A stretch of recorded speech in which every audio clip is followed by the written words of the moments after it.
الحمد لله رب العالمين والصلاة والسلام على أشرف الأنبياء والمرسلين نبينا محمد وعلى آله وأصحابه وسلم تسليما كثيرا.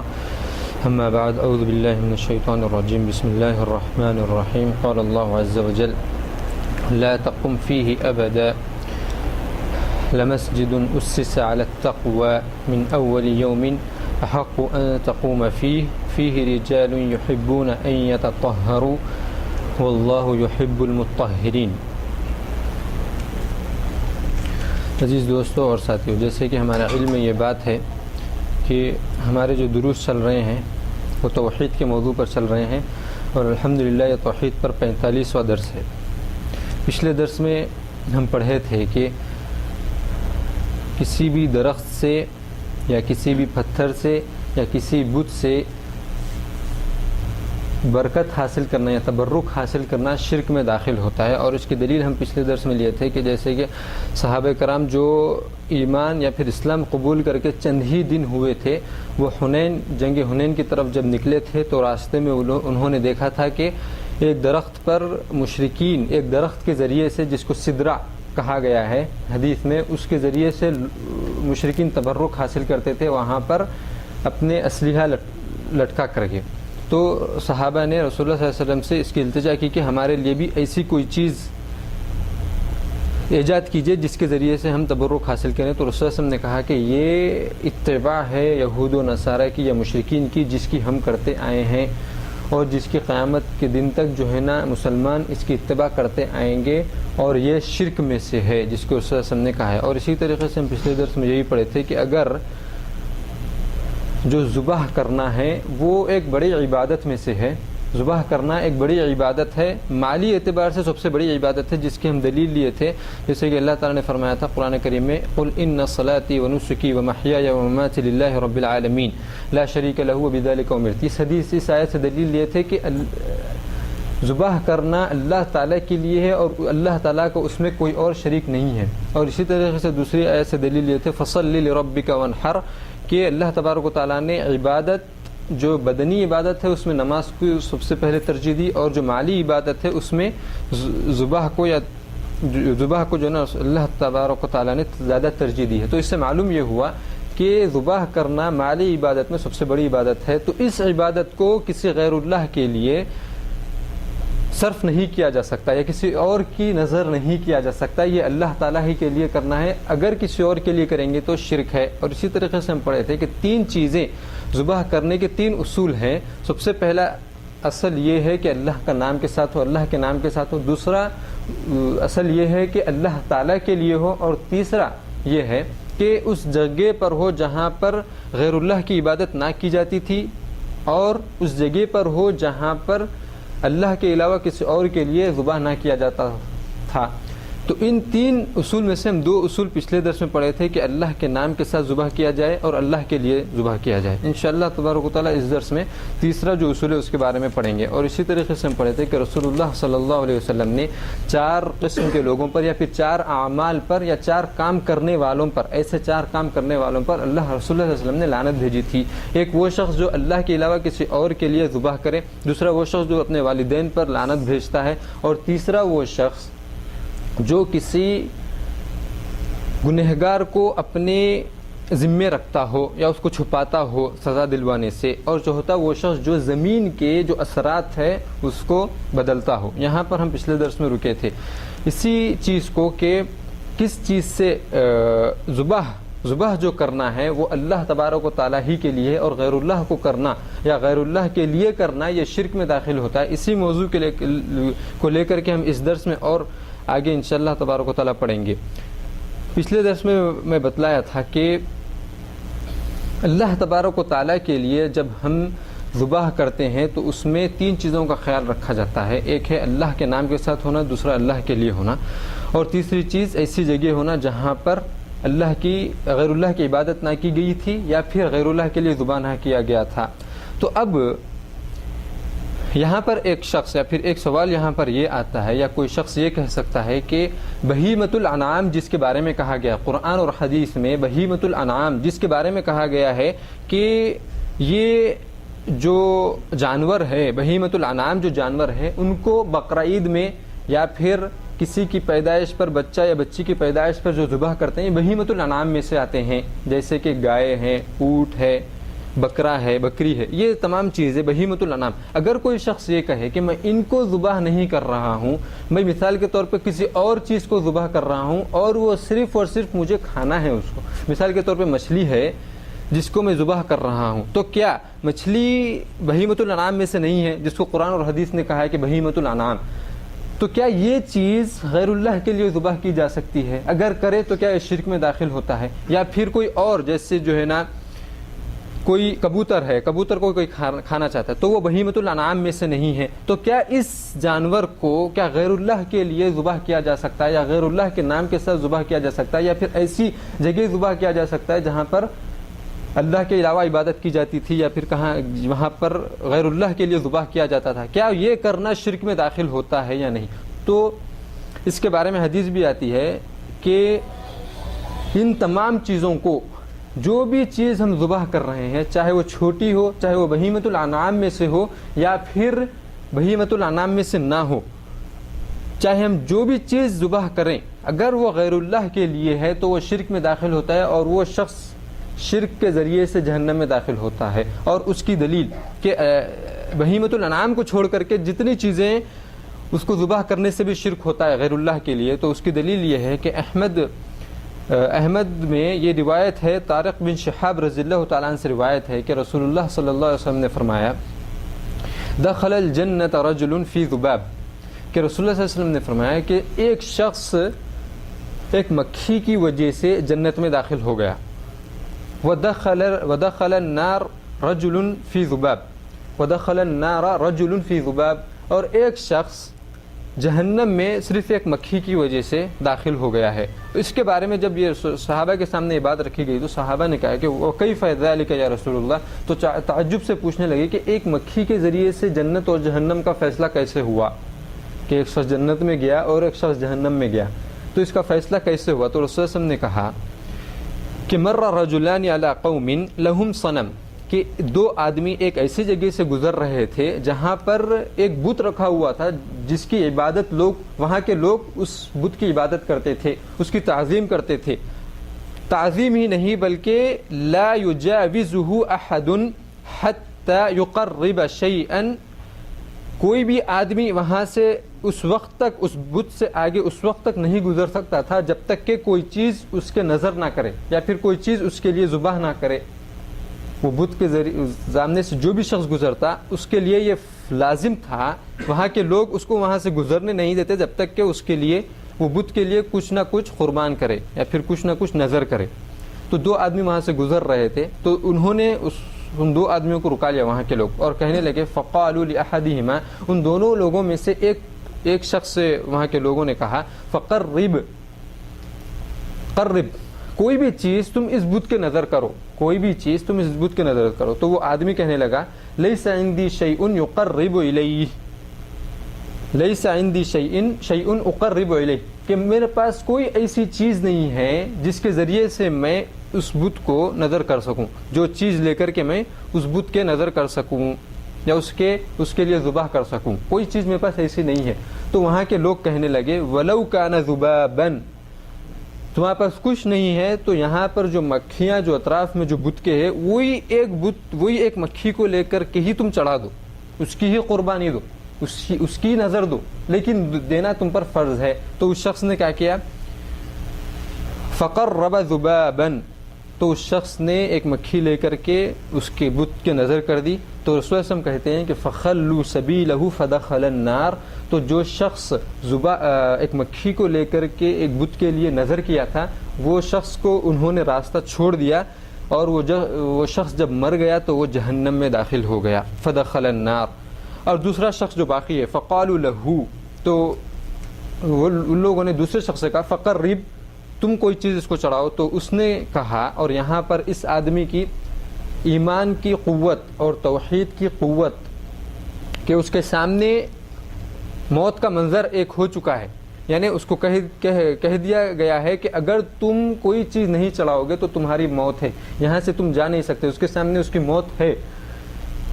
پھر بھی اس کے ایمان کی قوت دیکھیں آپ، اس نے کہا فقال ما كنت لأقرب لأحد شيئا دون اللہ عز وجل، میں ایسا شخص نہیں ہوں جو غیر اللہ کے لیے کوئی بھی چیز نظر کروں، میں ان لوگوں میں سے نہیں ہوں جو غیر اللہ کے لیے چیز کو یا پھر کسی بھی چیز کو ذبح کرتے ہیں یا نظر کرتے ہیں۔ فضربوا عنقہ، تو ان لوگوں نے اس آدمی کو قتل کر دیا، فدخل الجنہ، تو وہ شخص جنت میں داخل ہو گیا۔ اس حدیث میں سب سے بڑی چیز یہ معلوم ہوتی ہے کہ بہیمۃ الانعام کو چھوڑ کر کے، اور یہ حدیث بیان کرنے کا مقصد یہ ہے کہ بہیمۃ الانعام کو چھوڑ کر کے جتنے بھی چیزیں ہم ذبح کرتے ہیں اگر وہ غیر اللہ کے لیے ہے تو وہ شرک میں ہے، چاہے وہ مچھلی ہو کہ چاہے وہ کوئی بھی چیز ہو، ان گنت چیزیں ہیں۔ تو کوئی بھی چیز اگر ہم ذبح کرتے ہیں چاہے ہمارے فائدے کے لیے ہو یا پھر کسی اور کے فائدے کے لیے ہو، اور اگر وہ بہیمۃ الانعام میں سے نہیں ہے پھر بھی وہ کس میں داخل ہوگا؟ شرک میں داخل ہوگا۔ اب یہاں پر اس حدیث میں کیا کیا چیزیں باریکی ہیں جس کو ہم کو سمجھنا ضروری ہے۔ صرف حدیث سن کر کے آگے بڑھ جانا یہ ایک الگ چیز ہے، حدیث کو سن کر کے اس میں کے باریکیاں سمجھنا یہ اور ایک اوپر والا اسٹیپ ہے، یہ ہائی اسٹیپ لینا ہے۔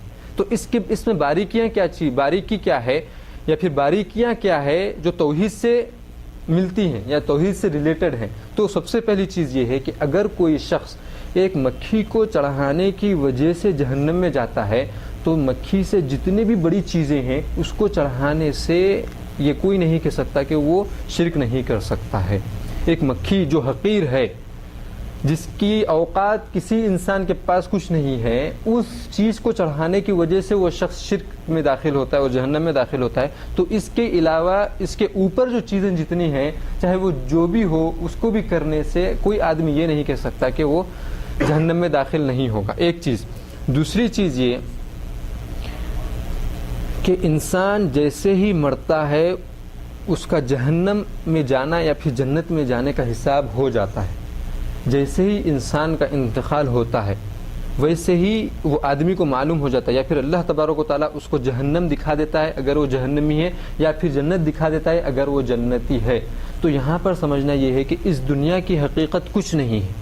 جس دنیا میں ہم رہ رہے ہیں، جس آسائشوں میں، جس مزے میں، یا پھر جن چیزوں میں ہم رہ رہے ہیں اس کی کوئی حقیقت نہیں ہے۔ اور حقیقت کس چیز کی ہے؟ آخرت کی ہے، کیونکہ جب انسان کے مرنے کی کوئی گارنٹی نہیں ہے، کوئی اس کو ضمانت نہیں دے سکتا کہ وہ آدمی کب مرے گا، اس وقت مرے گا یا اس وقت مرے گا۔ اس کی مرنے کی کوئی وقت محدود نہیں ہے، اس کے مرنے کا کوئی وقت محدود نہیں ہے، وہ کبھی بھی مر سکتا ہے۔ تو بتلانے کا مقصد یہ ہے کہ ہم کو ہمیشہ، ہم چاہے دنیا کے کسی بھی حصے میں رہیں، ہم چاہے دنیا کے کسی بھی لوگوں کے ساتھ رہیں، ہم کو ہمیشہ یہ ذہن میں رکھنا ہے کہ مجھے ایک دن مرنا ہے اور میری موت کسی بھی وقت آ سکتی ہے، کہیں بھی آ سکتی ہے، کسی بھی حالت میں آ سکتی ہے۔ تو مجھے کرنا کیا ہے؟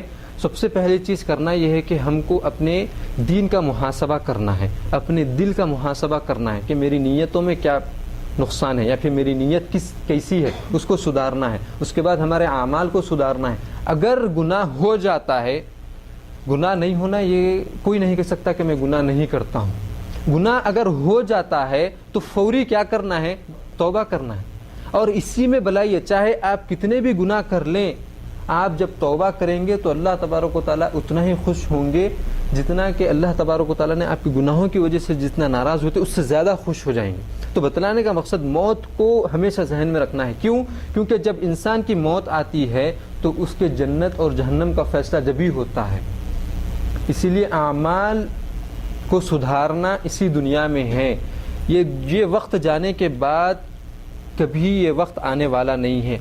زندگی ایسی کٹھن ہوتے جاتی ہے آگے، یا پھر زندگی ہم جس زمانے میں رہ رہے ہیں ایک ایسا زمانہ ہے کہ فتنوں کا ہے یا پھر پریشانیوں کا ہے، یا ہم اتنے مصروف ہو چکے ہیں کہ ہم کو شیطان ہم کو دھیرے دھیرے دین سے دور کرتا ہے۔ بس کسی وقت کچھ فتنے میں ڈالتا ہے، کسی وقت کچھ شبہ میں ڈالتا ہے۔ تو کئی چیزوں سے بچتے ہوئے ہم کو ہمیشہ ذہن میں کیا رکھنا ہے کہ مجھے ایک دن اس دنیا سے جانا ہے۔ اگر یہ ہمارے ذہن میں رہے گا تو ہم ہمیشہ صحیح راستے پر رہیں گے۔ اگر یہ جب ہمارے ذہن سے نکل جائے گا تو پھر ہم دین سے دور ہو جائیں گے اور صحیح راستے سے بھٹک جائیں گے۔ تو یہ دوسری چیز ہے، کیونکہ رسول اللہ صلی اللہ علیہ وسلم نے اس حدیث میں کیا کہا کہ وہ آدمی کا راستہ چھوڑ دیے تو اس کا جب انتقال ہوا تو سیدھا کہاں گیا؟ وہ جہنم میں گیا، تو مرتے ہی جہنم میں۔ اور جو شخص اللہ کے علاوہ کسی اور کے لیے ذبح نہیں کرتا تھا، وہ شخص جب انتقال کر گیا تو وہ مرتے ہی کہاں گیا؟ جنت میں گیا۔ تو بتلانے کا مقصد مرتے ہی انسان کا جنت اور جہنم کا فیصلہ ہونے والا ہے، اسی لیے اس کی تیاری اس دنیا میں کرنا ہے۔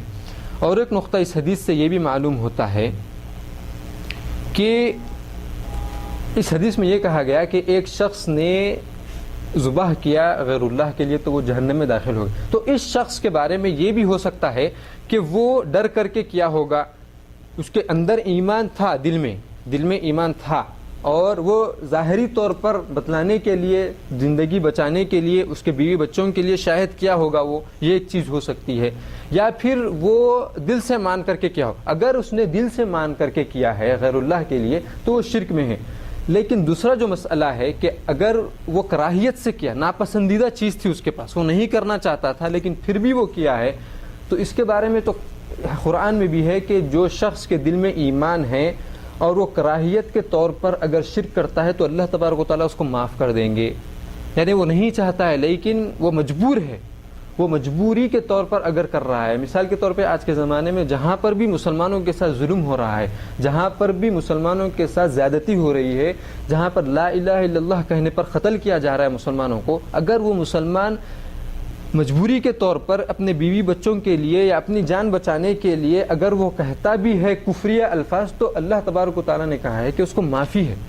تو کیا یہ شخص بھی اس زمرے میں داخل ہوتا ہے؟ اگر اس زمرے میں داخل ہوتا ہے تو رسول اللہ صلی اللہ علیہ وسلم نے کہا ہے کہ وہ جہنم میں داخل ہو گیا ہے، تو اس کا کیا جواب ہے کہ اگر وہ کراہیت سے کیا ہے تو جہنم میں کیسا داخل ہوا پھر؟ تو اس کا جواب یہ ہے کہ یہ جو قصہ ہے، یہ جو آدمی ہے، یہ امت محمدیہ میں سے نہیں تھا، اور یہ جو فضیلت حاصل ہے کہ دل میں ایمان ہونا اور ظاہری طور پر اگر کچھ نہ چاہتے ہوئے شرک کر رہا ہے مجبوری کے طور پر، مثال کے طور پر قرآن میں یہ بھی کہا گیا ہے کہ اگر کوئی شخص کھانا نہیں ملنے پر اگر سور، یہ حدیث میں غالباً حدیث میں یہ چیز ہے کہ اگر کوئی شخص کھانا یا پھر کوئی چیز کھانے کے لیے نہیں ملنے پر، صحیح چیز جو جائز ہے وہ چیز نہیں ملنے پر اگر کوئی حرام چیز سے اپنا پیٹ بھرتا ہے جان بچانے کے لیے، تو رسول اللہ صلی اللہ علیہ وسلم نے کیا کہا ہے کہ اس کے لیے کوئی گناہ نہیں ہے، کیونکہ وہ نہ چاہتے ہوئے کر رہا ہے، مجبوری کے طور پر کر رہا ہے۔ تو یہ جو فضیلت حاصل ہے کس کے لیے؟ امت محمدیہ کے لیے ہے۔ صرف جتنے امتیں گزری ہیں کسی کے لیے یہ چیز نہیں تھی، صرف امت محمدیہ صلی اللہ علیہ وسلم پر یہ چیز، یہ فضیلت حاصل ہے۔ تو یہ جو شخص تھا یہ امت محمدیہ صلی اللہ علیہ وسلم میں سے نہیں تھا، اسی لیے اس کو کہا گیا ہے کہ وہ جہنم میں داخل ہو گیا۔ اگر یہ جانا جائے کہ یہ کراہیت کے طور پر کر رہا ہے تو ظاہری تو یہ ہے، حدیث سے یہ معلوم ہوتا ہے ظاہری طور پر کہ اس نے جانتے بوجھتے ہوئے اور رضامندی کے ساتھ کیا ہے۔ تو بہرحال یہ ایک مسئلہ جو ہے نا اس حدیث سے ہم کو معلوم ہوتا ہے۔ تو اس حدیث سے سب سے اہم چیز یہی معلوم ہوتی ہے کہ جو بھی چیز ہم، چاہے وہ چھوٹی ہو کہ بڑی ہو، چاہے وہ بہیمۃ الانعام میں سے ہو یا نہیں ہو، اگر وہ غیر اللہ کے لیے اگر وہ ذبح کی جا رہی ہے تو وہ شرک میں داخل ہوتا ہے۔ پچھلے درس میں ہم پڑھے تھے کہ 3 اصول ہیں ذبح کرنے کے، ایک ہے بسم اللہ کہنا، اللہ کا نام لینا، اور دوسرا ہے اللہ کے لیے ہونا، جس کے بارے میں ہم پڑھ چکے ہیں۔ تیسری چیز جس کے بارے میں پڑھنا باقی ہے اور وہ یہ ہے کہ اگر جس جگہ ہم کسی ذبیحے کو ذبح کر رہے ہیں وہاں پر اس سے پہلے اللہ کے علاوہ کسی اور کی عبادت نہ کی گئی ہو، یا پھر وہاں پر اللہ کے علاوہ کسی اور کے لیے ذبح نہ کیا گیا ہو، ایسی جگہ، یہ تیسرا اصول ہے اور بہت اہم ہے۔ اس کے بارے میں دلیل آتی ہے کہ رسول اللہ تبارک و تعالیٰ قرآن کریم میں فرماتے ہیں کہ لا تقم فیہ ابدا، رسول اللہ صلی اللہ علیہ وسلم سے خطاب کرتے ہوئے فرماتے ہیں کہ آپ اس مسجد میں ہرگز نہ ٹھہریں، لا تقم فیہ ابدا۔ یہ سورہ توبہ کی آیت ہے جس میں کہا گیا ہے رسول اللہ صلی اللہ علیہ وسلم کہ آپ مسجد میں نہ ٹھہریں۔ اب یہاں پر سوال یہ آتا ہے کہ مسجد تو اللہ کا گھر ہے، ایک پاک جگہ ہے، سب سے بہترین جگہ ہے دنیا میں مسجد ہے، اور اللہ تبارک و تعالیٰ کو سب سے زیادہ پسندیدہ ہے۔ اور یہ آیت بیان کرنے کا مقصد یا دلیل دینا یہ ہے کہ جہاں پر غیر اللہ کی عبادت کی جاتی ہے یا جہاں پر غیر اللہ کے علاوہ کسی غیر اللہ کے لیے ذبح کیا جاتا ہو وہاں پر ذبح نہیں کیا جا سکتا ہے یا وہاں پر نہیں ٹھہرا جا سکتا ہے، اس کی دلیل ہے۔ تو اللہ تبارک و تعالیٰ نے کہا ہے کہ آپ اس مسجد میں نہ ٹھہریں۔ تو اس کے بارے میں تفسیر میں مفسرین لکھتے ہیں کہ یہ مسجد سے مراد مسجد ضرار ہے، مسجد درار، یہ منافقوں نے اس مسجد کو مدینہ منورہ میں بنایا تھا۔ رسول اللہ صلی اللہ علیہ وسلم کے زمانے میں جب رسول اللہ صلی اللہ علیہ وسلم ہجرت کر کے مدینہ کو آ گئے تھے، وہاں پر جب منافقین جمع ہوئے تو منافقین اسلام کو برباد کرنے کے لیے، مسلمانوں کو ہلاک کرنے کے لیے، مسلمانوں کے بارے میں پروپیگنڈے کرنے کے لیے انہوں نے ایک مسلمانوں ہی کی مشابہت ایک مسجد بنائی، بلکہ مسجد بنائی انہوں نے، اور اس کا مقصد یہ بیان کیا انہوں نے کہ ہم اس مسجد کے ذریعے سے جو مسلمان غربا ہیں ان کی ہم مدد کریں گے، جو مسلمانوں کو گھر نہیں ہے ان کو ہم یہاں پر رکھیں گے۔ اور ان کا اصل مقصد کیا تھا؟ مسلمانوں کی تباہی کرنا۔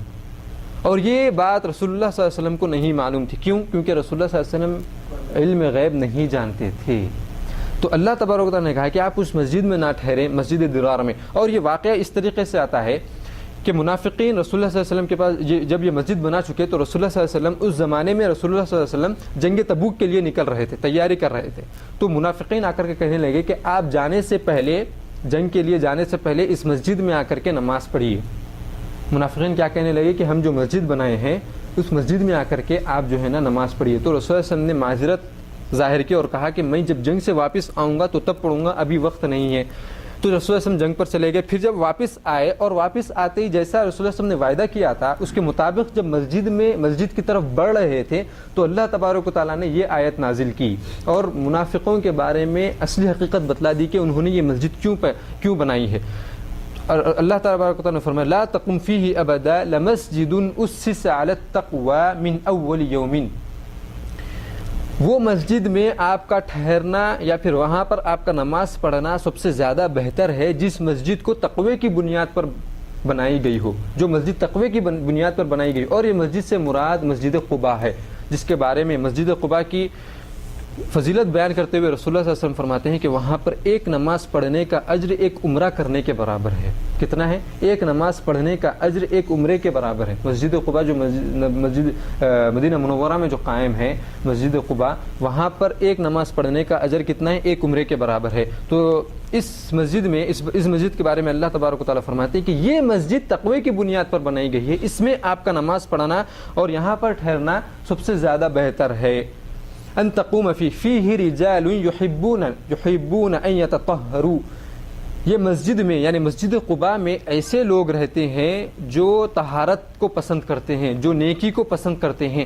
واللہ یحب المطہرین، اور اللہ تبارک و تعالیٰ بھی نیکوکاروں کو اور پاک و صاف رہنے والوں کو پسند کرتا ہے۔ تو اس آیت سے کیا معلوم ہوا کہ جو مسجد درار ہے اس کی بنیاد کس وجہ سے بنائی گئی تھی؟ مسلمانوں کو نقصان دینے کے لیے اور اللہ کی نافرمانی کے لیے جو ہے نا وہ مسجد بنائی گئی تھی۔ تو ایسی جگہ پر رسول اللہ صلی اللہ علیہ وسلم کو جانے سے ہی منع کر دیا گیا ہے۔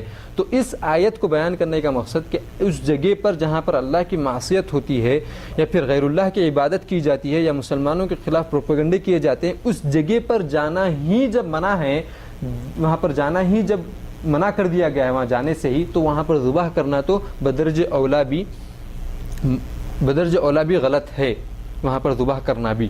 تو اس آیت سے ہم کو یہ معلوم ہوا۔ ایک صریح حدیث آتی ہے یعنی واضح حدیث آتی ہے کہ جہاں پر غیر اللہ کی عبادت کی جاتی ہے وہاں پر جہاں پر غیر اللہ کی عبادت یا پھر جہاں پر غیر اللہ کے لیے ذبح کیا جاتا ہے وہاں پر اللہ کے لیے ذبح نہیں کیا جا سکتا ہے۔ اور اس حدیث کو ابو داؤد نے ثابت بن ضحاک رضی اللہ تعالیٰ عنہ سے روایت کیا ہے۔ وہ کہتے ہیں ثابت بن ضحاک رضی اللہ تعالیٰ عنہ سے کس نے روایت کی ہے؟ ابو داؤد نے روایت کی ہے۔ اور ثابت بن ضحاک رضی اللہ تعالیٰ عنہ کہتے ہیں کہ ایک شخص نے رسول اللہ صلی اللہ علیہ وسلم کے زمانے میں ایک صحابی نے بوانا ایک جگہ کا نام ہے اور یہ جگہ بحر الاحمر جو ہے ریڈ سی، یہ بحر الاحمر کے قریب پڑتی ہے۔ یہ جگہ بوانا بحر الاحمر کے قریب پڑتی ہے۔ اس جگہ پر جا کر کے اس نے یہ نیت کی یا پھر یہ نظر کی کہ میں وہاں پر جا کر کے ذبح کروں گا۔ اور یہ دلیل کس چیز کی ہے کہ جہاں پر غیر اللہ کی عبادت کی جاتی ہے وہاں پر ذبح نہیں کیا جا سکتا ہے، یا جہاں پر غیر اللہ کے لیے ذبح کیا جاتا تھا وہاں پر ذبح نہیں کیا جاتا ہے۔ اس بارے میں یہ دلیل ہے۔ تو وہ شخص رسول اللہ صلی اللہ علیہ وسلم سے آ کے کہنے لگا کہ میں بوانا جو جگہ ہے وہاں پر جا کر کے میں نے نظر مانگی ہے کہ وہاں پر جا کر کے میں ذبح کروں گا۔ تو رسول اللہ صلی اللہ علیہ وسلم نے اس سے سوال کیا هل كان فيها وثن من اوثان الجاہلیہ یعبد، کیا اس جگہ پر جہاں پر تم ذبح کرنا چاہتے ہو کیا وہاں پر کسی بھی غیر اللہ کا بت ہے یا پھر وہاں پر کوئی بت ہے جس کی وہاں پر عبادت کی جاتی ہو؟ یعنی غیر اللہ کی کیا عبادت کی جاتی ہے وہاں پر؟ تو اس شخص نے کہا کہ لا، قالوا لا. پھر رسول اللہ صلی اللہ علیہ وسلم نے کہا قال فهل كان فيها عيد من اعيادهم، تو کیا وہاں پر کوئی مشرکین کی عید ہوتی تھی؟ وہاں پر مشرکین کی عید، اور عید میں کیا ہوتا ہے؟ ذبح کیا جاتا ہے. عید میں عید ایسے نہیں ہوتی کہ بغیر کھائے پیے کہ عید ختم ہو جاتی، ایسا نہیں ہوتا کہیں بھی. اور کھانے پینے کے لیے کیا ہونا پڑتا ہے؟ کوئی جانور ہونا پڑتا ہے جس کو ذبح کرنا پڑتا ہے. تو کیا یہ اس عید سے مراد یہاں پر رسول اللہ صلی اللہ علیہ وسلم کا یہ تھا کہ کیا وہاں پر عید کے ساتھ وہاں پر کوئی چیز ذبح کی جاتی تھی غیر اللہ کے لیے؟ تو وہاں وہ صحابی نے کہا کہ فقالوا لا، تو رسول وہاں پر نہیں کی جاتی تھی. تو رسول اللہ صلی اللہ علیہ وسلم نے کہا فقال رسول اللہ صلی اللہ علیہ وسلم اوفی بنذرک، تو تم جا کر کے اپنی نظر پوری کرو.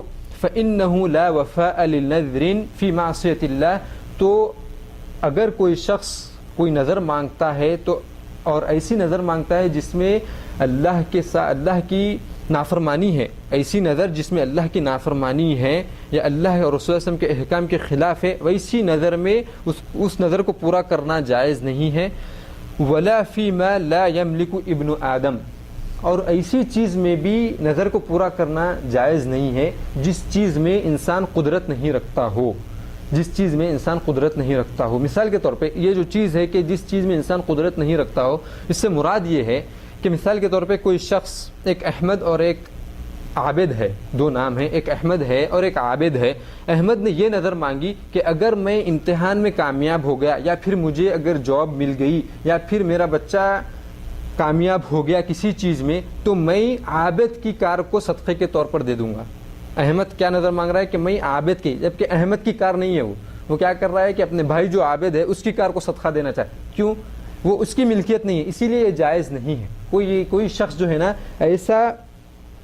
ایسی نظر نہیں مانگ سکتا ہے جو اس کے بس میں نہیں ہو. یا پھر یہ بھی ہو سکتا ہے کہ مثال کے طور پہ کوئی شخص اگر یہ بولے کہ اگر مجھے کوئی کمپنی میں جاب مل گیا یا پھر کوئی چیز میں کامیاب ہو گیا، تو میرے ذمے میں جس گھر میں رہ رہا ہوں اس گھر کو صدقے کے طور پر دے دوں گا، جبکہ وہ اس کا گھر ہی نہیں ہے، وہ کرائے پر رہ رہا ہے. تو ایسی چیزیں جس کی وہ ملکیت نہیں رکھتا ہو، جس کی طاقت جو اس کی طاقت میں نہیں ہے، اس کے بارے میں وہ نظر نہیں مانگ سکتا ہے. اس کے بارے میں منع کیا گیا ہے. اور دوسری چیز جس کے بارے میں منع کیا گیا ہے نظر کے بارے میں، نظر مانگنے سے، وہ ہے اللہ کی نافرمانی. اللہ کی نافرمانی کرتے ہوئے کوئی نظر اگر مانگ رہا ہے تو اس میں بھی نظر پوری کرنا جائز نہیں ہے جس میں اللہ کی نافرمانی ہو. تو اس حدیث سے سب سے اہم چیز بتلانے کا مقصد یہ ہے کہ وہ شخص جب رسول اللہ صلی اللہ علیہ وسلم سے کہا کہ میں بوانہ پر جا کر کے ذبح کرنا چاہتا ہوں، تو رسول اللہ صلی اللہ علیہ وسلم نے کیا کہا کہ کیا وہاں پر غیر اللہ کی عبادت کی جاتی تھی؟ تو جس جگہ غیر اللہ کی عبادت کی جاتی ہے، اور جو تیسرا اصول جو کہ پہلا اصول ہے اللہ کے نام کے ساتھ اور اللہ کے لیے، اور اس جگہ پر ذبح نہیں کرنا جہاں پر غیر اللہ کے لیے. میں اس چیز کو اس لیے دہرا رہا ہوں، دہرانے کی وجہ یہ ہے اس چیز کو، یہ ذبح کرنے کے 3 اصول ہے اور ہم کو یہیں پر یاد کر لینا ہے. یہ مقصد ہے دہرانے کا، مقصد یہی ہے کہ یہاں پر ہم کو یاد کر لینا ہے. ہم کو اگر کل کے دن کوئی سوال کرے تو ہم کو یہ بتلانا ہے کہ کیا ان 3 چیزوں پر تم ذبح کر رہے ہو. 3 اصول پر، سب سے پہلے کہ اللہ کے نام کے ساتھ ہو اور اللہ کے لیے ہو، دوسری چیز، اور تیسری چیز کہ ایسی جگہ ذبح کرو جہاں پر اللہ کے علاوہ کسی اور کے لیے ذبح نہیں کیا جائے. یہ دہرانے کا مقصد یہ ہے کہ یاد کر لینا ہے ہم کو اب یہیں پر. تو اس حدیث میں کیا کہا گیا کہ کیا وہاں پر کسی اور کی عبادت کی جاتی تھی؟ تو دلیل ہے کہ کہیں اگر غیر اللہ کی عبادت اس جگہ کی جاتی تھی تو وہاں پر ذبح نہیں کیا جا سکتا. اس کے بعد کیا کہا رسول اللہ صلی اللہ علیہ وسلم نے کہ کیا وہاں پر کسی مشرکوں کی کسی عید میں سے کوئی اور عید منائی جاتی تھی؟ تو انہوں نے کہا کہ وہاں پر کوئی عید نہیں منائی جاتی تھی. یعنی کہ اگر وہاں پر کوئی عید، مشرکین کی کوئی عید منائی جاتی ہے تو وہاں پر کوئی ذبح نہیں کیا جا سکتا ہے. اور آج کے زمانے میں یہ جگہ جو آتی ہے وہ ہے درگاہ، جہاں پر لوگ جا کر کے اپنے ذبیحے ذبح کرتے ہیں، اپنے جانور ذبح کرتے ہیں، اپنی نظر پوری کرتے ہیں. یہ شرک میں داخل ہوتا ہے. اللہ کے علاوہ کسی اور کے لیے شرک ذبح کرنا یہ شرک اکبر میں سے ہے. اور جو لوگ جا کر کے درگاہوں پر اور آستانوں پر یا پھر ایسی جگہ جو درختوں کو سمجھ کر کے یا پھر کسی اور وجہ سے جا کر کے جو ذبح کرتے ہیں شرک اکبر میں داخل ہوتا ہے. اور اس جگہ جا کر کے کسی مومن کے لیے یہ جائز نہیں ہے کہ وہاں پر جا کر کے اپنی نظر کو پوری کرے, اللہ یہ کہ اگر کوئی شخص وہاں پر اس لیے جا رہا ہے کہ وہاں پر جا کر کے لوگوں کو نصیحت کرے, وہاں پر جا کر کے لوگوں کو بتلائے, اس مقصد سے اگر جا رہا ہے تو علماء کرام نے کہا ہے کہ وہ اسلحے کے ساتھ جائے. کیا مطلب اسلحہ؟ یعنی گن وہ لے کر کے نہیں, علم کے ساتھ جائے, علم ہو اس کے پاس کہ وہ جس جگہ جا رہا ہے وہ کیا چیز ہے, وہ چیز میں مبتلا ہونے کے کیا اسباب ہو سکتے ہیں, اس سے بچنے کے کیا کیا چیزیں ہم کو تیار کرنے ہیں, وہ علم کے ذریعے سے حاصل ہو سکتے ہیں. تو علم حاصل کرنے کے بعد ہی آدمی اس جگہ جائے اگر وہ دعوت و تبلیغ کے لیے جانا چاہتا ہے. اگر اس کے پاس علم نہیں ہے تو وہ اس جگہ ہرگز نہ جائے. کیوں؟ کیونکہ وہ ان چیزوں میں مبتلا ہو سکتا ہے, وہ شرکیہ افعال میں مبتلا ہو سکتا ہے. کیوں؟ کیونکہ اس کے پاس علم نہیں ہے. تو اس حدیث کا بتلانے کا مقصد اس جگہ ذبح نہیں کیا جا سکتا جہاں پر غیر اللہ کے لیے ذبح کیا جاتا تھا. اسی بات پر میں اپنی بات کو ختم کرتا ہوں. اس درس کا خلاصہ یہ ہے کہ سب سے پہلا نقطہ یہ ہے کہ کوئی بھی چیز چاہے وہ بہیمۃ الانعام میں سے ہو یا پھر نہیں ہو, کوئی بھی چیز اگر ہم ذبح کر رہے ہیں اور وہ غیر اللہ کے لیے ہے تو وہ شرک میں داخل ہوتا ہے.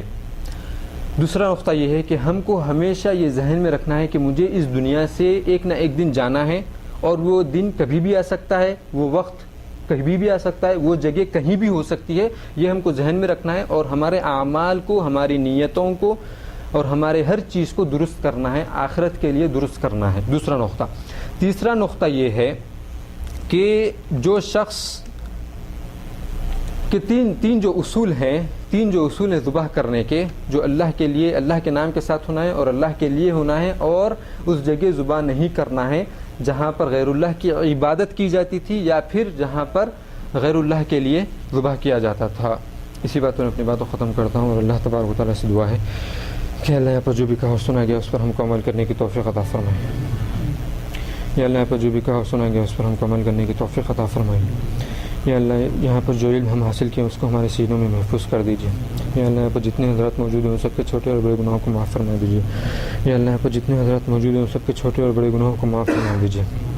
یا اللہ ہمارے یہاں اٹھنے سے پہلے ہمارے چھوٹے اور بڑے گناہوں کو معاف فرما دیجیے. یا اللہ ہمارے یہاں اٹھنے سے پہلے ہمارے چھوٹے اور بڑے گناہوں کو معاف فرما دیجیے. یا اللہ جتنے حضرات موجود ہیں ان سب کے چھوٹے اور بڑے گناہوں کو معاف فرما دیجیے. یا اللہ ان میں سے جو بھی پریشان حال ہے اللہ ان کی پریشانیوں کو دور کر دیجیے. یا اللہ ان میں سے جو بھی پریشان حال ہے اللہ ان کی پریشانیوں کو دور کر دیجیے. یا اللہ ان میں سے جو بھی مصیبت میں اللہ ان کی مصیبتوں کو دور کر دیجیے. یا اللہ جتنے مسلمان زندہ ہیں جن کا انتقال ہو چکا ہے ان سب کے چھوٹے اور بڑے گناہوں کو معاف فرما دیجیے. یا اللہ ہمارے والدین کے اوپر رحم فرمائیے. یا اللہ ہمارے والدین کے اوپر رحم فرمائیے. یا اللہ ہمارے والدین کے اوپر رحم فرمائیے. یا اللہ جتنے مسلمانوں کا انتقال ہو چکا ہے ان سب کے چھوٹے اور بڑے گناہوں کو معاف فرما دیجیے. یا اللہ ہم کو مرتے دم تک توحید پر قائم و دائم رکھیے. یا اللہ ہم کو مرتے دم تک توحید پر قائم و دائم رکھیے. یا اللہ ہم کو مرتے دم تک توحید پر قائم و دائم رکھیے. یا اللہ جتنے مسلمان توحید پر ہے اللہ ان کو سب کو مرتے دم تک توحید پر قائم و دائم رکھیے. ربنا آتنا في الدنيا حسنة وفي الآخرة حسنة وقنا عذاب النار. وآخر دعوانا الحمد لله رب العالمين. وصلى الله وسلم على نبينا محمد وعلى آله وصحبه وسلم تسليما كثيرا. سبحانك اللهم وبحمدك أشهد أن لا إله إلا أنت نستغفرك ونتوب إليك.